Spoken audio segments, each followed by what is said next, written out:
Publikujte obsah, který řeší problém vašeho cílového zákazníka. Pokud jste například fitness trenér a chcete prodávat fitness programy, publikujte tipy na to, jak lépe a kvalitněji jíst, jak lépe spát, jak se správně cvičí nějaké konkrétní cviky.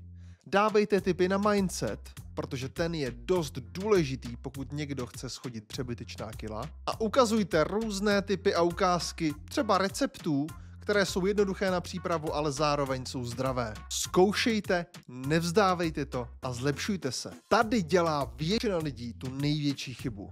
Vypublikují 3, 7, 17, 25, 35, 40 příspěvků a řeknou: hele, ono to nefunguje, Tome. Já jsem tam získal v průměru 10 lajků na příspěvek, přibylo mi 5 followers, žádná zakázka.